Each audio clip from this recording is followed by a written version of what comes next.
আগামী 2 ম্যাচের জন্য কবে দল ঘোষণা করবে কার্লো আনচেলত্তি, চলেন দেখে আসি। ব্রাজিল আগামী মাসে 2টি প্রীতি ম্যাচ খেলবে। আগামী মাসের 10 তারিখ দক্ষিণ কোরিয়া এবং একই মাসের 14 তারিখে জাপানের বিপক্ষে। এই 2 ম্যাচ কিন্তু এশিয়া মহাদেশের টিমগুলোর বিপক্ষে খেলবে।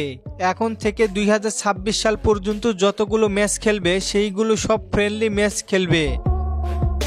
এখন আপনাদের বলি দল ঘোষণা কবে। আপনারা বিশ্বকাপ বাছাই পর্বের দল ঘোষণা দেখেছেন, ম্যাচ খেলার 10 দিন আগে বা 15 দিন আগে দল ঘোষণা করতে হবে। এটা ফিফার নিয়মে বলা ছিল। এখন যে ফ্রেন্ডলি ম্যাচগুলো দেখতে পারবো, এই ম্যাচগুলো ফিফার কোনো ইভেন্ট না, যার কারণে যে কোনো মুহূর্তে দল ঘোষণা করতে পারে কার্লো আনচেলত্তি। এই মাসের শেষের দিকে অথবা আগামী মাসের শুরুর দিকে স্কোয়াডটি ঘোষণা করতে পারেন। বিশ্বকাপ বাছাই পর্বে প্রাথমিক দল ঘোষণার একটি সিস্টেম ছিল। সেই তালিকা থেকে 23 জন বা 25 জনকে ডাকা হতো, কিন্তু এই ম্যাচগুলোতে তেমন কোনো কিছুই হবে না। কার্লো আনচেলত্তি 23 জনকেও ডাকতে পারেন, আবার 26 জনকেও রাখতে পারেন। আমরা শুধু ধারণা দিয়ে দিলাম আপনাদের। দল ঘোষণার অফিসিয়ালি যখনই আপডেট আসবে সঙ্গে সঙ্গে জানিয়ে দেওয়া হবে আপনাদের। আর ব্রাজিল ভক্তদের গুড নিউজ আছে, 2026 সালে মার্চ মাসে ফ্রান্সের বিপক্ষে প্রীতি ম্যাচ খেলবে ব্রাজিল ফুটবল ফেডারেশন। ভেন্যু হবে যুক্তরাষ্ট্রে। ইতিমধ্যেই ব্রাজিল এবং ফ্রান্স ফুটবল ফেডারেশন সমঝোতায় পৌঁছেছে।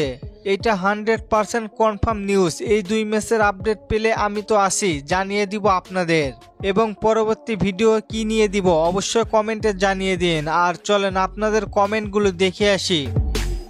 নাইট ভাই প্রশ্ন করেছেন, গ্যাব্রিয়েল জেসুস কি ইনজুরি থেকে ফিরেছে? না ভাই, ফিরেনি। শান্ত ভাই প্রশ্ন করেছেন, নেইমার আর থিয়াগো সিলভা কি 26 বিশ্বকাপে চান্স পাবে? ভাই, থিয়াগো সিলভা থাকবে না, শুধু নেইমার জুনিয়র থাকবে। মোস্তাকিম ভাই প্রশ্ন করেছে, ব্রাজিল আবারও ফিরবে ফুটবলের সৌন্দর্য নিয়ে, শুধু সময়ের অপেক্ষা। জি ভাই, সঠিক বলেছেন আপনি। রিফাত ভাই প্রশ্ন করেছেন, ব্রাজিল পয়েন্ট টেবিলে কত নম্বরে? ভাই 6 নম্বরে আছে। ভাই 2025 সালে ব্যালন ডি'র কি রাফিনা পাবেন? না ভাই, রাফিনা পাবেন না। ধন্যবাদ সবাইকে প্রশ্ন করার জন্য। আর ফুটবলকে নিয়ে নতুন কোনো প্রশ্ন থাকলে করতে পারেন, পরবর্তী ভিডিওতে রিপ্লাই করব।